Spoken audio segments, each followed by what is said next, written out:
할렐루야. 6월 19일 수요일 원포인트 큐티 가운데 오신 여러분들을 주님의 이름으로 사랑하고 축복합니다. 오늘 하나님께서 우리에게 주신 말씀은 창세기 46장 28절에서 34절까지의 말씀입니다. 창세기 46장 28절에서 34절까지의 말씀 다 같이 한 목소리로 함께 읽도록 하겠습니다.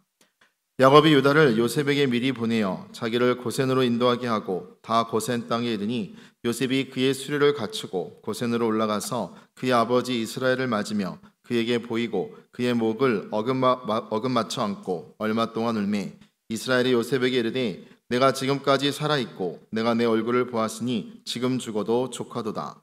요셉이 그의 형들과 아버지의 가족에게 이르되 내가 올라가서 바로에게 아뢰어 이르기를 가나안 땅에 있던 내 형들과 내 아버지의 가족이 내게로 왔는데 그들은 목자들이라 목축하는 사람들이므로 그들의 양과 소와 모든 소유를 이끌고 왔나이다 하리니 바로가 당신들을 불러서 너희의 직업이 무엇이냐 묻거든 당신들은 이르기를 주의 종들은 어렸을 때부터 지금까지 목축하는 자들이온데 우리와 우리 선조가 다 그러하이다 하소서. 애굽 사람은 다 목축을 가증히 여기나니 당신들이 고센 땅에 살게 되리이다. 아멘. 이 시간 쉬지 않고 일하시는 하나님이란 제목으로 담임 목사님께서 큐티 인도해 주시겠습니다. 할렐루야.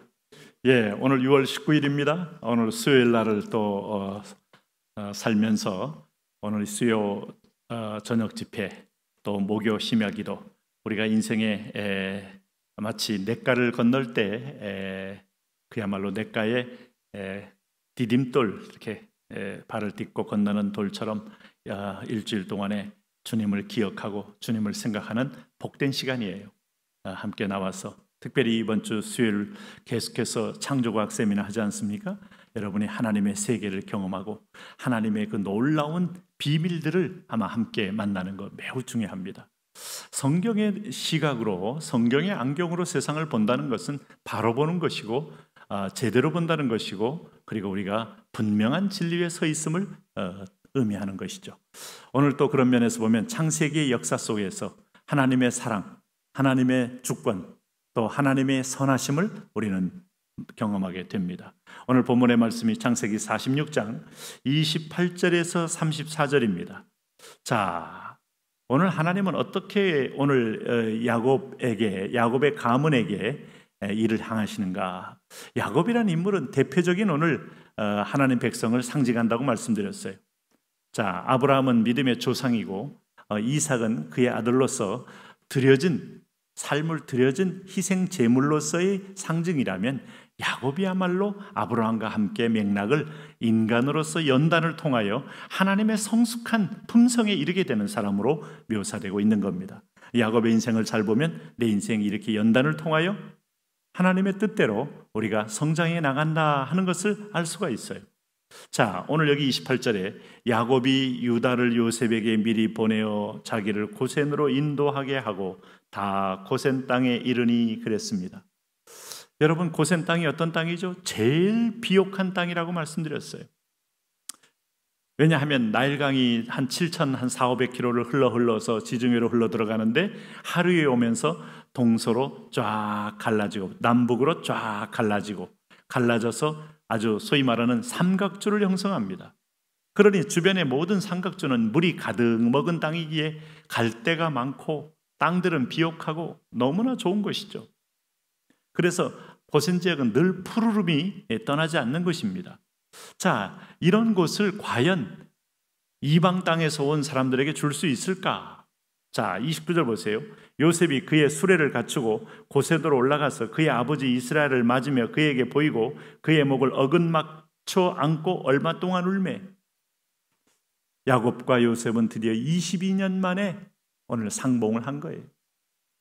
여기에 야곱은 아들은 완전히 짐승에 찢겨 죽었으므로 알고 늘 비통함을 안고 있다가 마지막 베냐민을 내가 잃게 되면 이르리로다 하고 내려놓으니까 요셉을 얻은 겁니다. 그래서 한동안 울죠. 오늘 요셉은 요셉대로 아버지가 나를 사랑했는데 아버지 마음이 이렇게 아프셨겠구나 하는 연민이 가득했고, 야곱은 요셉을 보면서 이런 기적이 있나, 이게 꿈이냐 생시냐 하면서 아마 그들이 브엘세바에서 내려서 오늘 제일 먼저 들리는 곳이 고센 땅은 북쪽이에요. 그러니까 여러분 중부지방이 아닙니다. 그러니까 제일 먼저 만날 수가 있는 겁니다. 그 지역이 다 평야지대고 거기가 요셉 관할 지역입니다. 그러니 요셉이 아버지를 바로 만남과 동시에 그들은 감격적인 눈물의 상봉을 하게 된 것이죠. 그리고 나서 30절 보세요. 이스라엘이 요셉에게 이르되, 야곱이 요셉에게 이르되, 그렇죠? 내가 지금까지 살아있고 내가 내 얼굴을 보았으니 지금 죽어도 조카도다. 우리 남북 이산가족 만났을 때 들었던 소리 아닙니까? 오늘 남쪽에서 어머니가 살았는지, 형제들이 살았는지, 심지어는 옛날 부인이 살았는지 하다가 살았다는 말 듣고 기어코 만난 다음에 이제 죽어도 한이 없다. 하지만 또 헤어지는 비통을 안고 또 눈물을 훔치며 돌아오잖아요. 어쨌든 그렇게 그리웠던 거, 이 혈육은 그리운 거죠. 피는 물보다 진하다 하는 말씀대로 우리 혈육이라는 것은 뭐 옆에 있으면 그냥 뭐 있나 보다 하겠지만은 그야말로 안 보면 그립고 보고 싶고 봐야 할 것 같고 그럴 거 아닙니까? 그럴 때 31절에 요셉이 그의 형들과 아버지의 가족에게 이르되 내가 올라가서 바로에게 아뢰어 이르기를 가나안 땅에 있던 내 형들과 내 아버지의 가족이 내게로 왔는데 그들은 목자들이라 목축하는 사람들이므로 그들의 양과 소와 모든 소유를 이끌고 왔나이다 하리니. 이 말이 왜 중요한 자예요? 요셉이 지혜로운 거예요.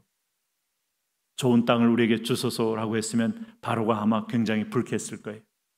감히 나의 가장 노른자 땅을 스스로 구하느냐 했을 때, 그러나 요셉이 뭐라고 표현합니까? 그들은 목자들이라 목축하는 사람들이므로 그들의 양과 소와 모든 소유를 이끌고 왔나이다. 다행히 애굽은 농경적이에요.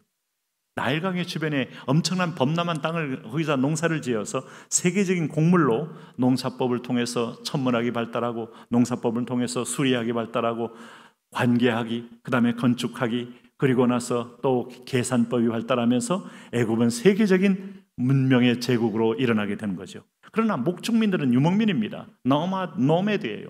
그냥 이것저것 풀 따라 다니는 족속입니다. 그러니까 농경적에서 볼 땐 유목민들은 별로 위협적이지도 않고 천한 직업이고, 유목민 하는 사람들은 가난한 자들이다 이렇게 여겼기 때문에 이들이 와도 푸른 초장에 목축을 하려고 한다 하니까, 그거 우리는 그 위에도 농사가 충분히 되고 하니까 바로가 기꺼이 허락을 합니다. 왜? 위협도 되지 않고 또 애굽 사람과 오늘 이 야곱의 가족하고는 이렇게 섞이지 않았기에 그 시대에 어떤 위협도 될 수 없는 거죠. 이게 어떤 면에서 보면 참 믿음이 서로 잘 궁합이 맞는 거예요. 어떤 면에서 나는 이것을 원하고 그 사람은 이것을 내게 줘야 할 상황이고 딱 맞는 건데, 이건 누가 조율합니까? 하나님이 조율하는 거예요. 하나님이 지금 성숙한 야곱에게는 특별한 다시 연단을 주질 않아요. 이제 다 내려놓고 야곱에게는 누림이 있는데 기막힌 고센 땅, 아마 야곱은 평생 보지 못했던 땅을 여기서 보게 됐을 겁니다. 정말 하나님의 말씀 믿고 따라왔더니 물된 동산이 여기서 기다리고 있었던 거죠. 그래서 인구가 폭증하게 된 겁니다. 그래서 그들은 잘 살게 되고 번성하게 되면서 나중에 요셉을 모르는 힉소스 왕조가 들어서면서부터 큰 위협 세력으로 느끼게 된 거예요. 그때 또 느껴야 이들을 내쫓고 이들을 고통을 줘야 이들이 또 하나님께 구원을 부르짖고 애굽에서 나와 가나안으로 가는 거죠. 여기가 아무리 좋아도 여기가 내 영원한 터전은 아니거든요. 그래서 보세요. 33절에 바로가 당신들을 불러서 너희의 직업은 무엇이냐 하고 다시 물었어요. 확인하는 겁니다. 그랬더니 34절에 당신들은 이르기를 주의 종은 어렸을 때부터 지금까지 목축하는 자들이온데 우리와 우리 손조가 다 그러하니이다 하소서. 다 우리 손조들까지 목축합니다 라고 했어요. 그런데 거기 주석을 하나 달았죠. 애굽 사람들은 다 목축을 가증히 여기나니 당신들이 고센 땅에 살게 되리이다. 이 목축업은 뭐 산업공상처럼 우리 조선조가 선비사자, 뭐 농사, 그 다음에 장인들, 뭐 대장장이들, 공인들, 또 산업공상이니까 이것저것 개나리 벗지면서 물건 파는 사람들 천히 여겼잖아요. 이 유교의 폐해가 결국 우리를 더디게 만들었잖아요. 근데 똑같아요. 애굽은 농경적으로 농사법 하는 사람은 부자고 그 사람들은 고학력자들이고 그 사람들은 그 시대 엘리트이기 때문에 목축업 다니는 사람들은 일종의 그야말로 집시 같은 존재로 여겼기 때문에 가정이 여겼다는 말입니다. 그럴 때 이 백성이 거기 딱 안착하고 그 마을만 그 주변만 돌아다니지 멀리 가지는 않거든요. 그러면서 인구가 폭발하게 되는 역사를 경험하게 되는 거죠. 그래서 당신들은 고센 땅에 살게 되리이다 하고 바로가 명령했으니 요셉하고 갈등도 없고 얼마나 기막힌 하나님의 섭리입니까? 이방 땅에 가도 하나님의 섭리는 대적과 원수가 될 사람일지라도 우리 편되게 만들어 하나님의 길을 인도해 주십니다. 하나님은 모든 영역에서 일하고 계심을 믿고 그분을 의지하십시오. 하나님을 신뢰하고 의뢰함으로 하나님이 준비하고 하나님이 이끄는 일에 우리가 경험하고 맛보며 확신 있게 나가게 하여 주옵소서. 예수님 이름으로 기도합니다. 아멘.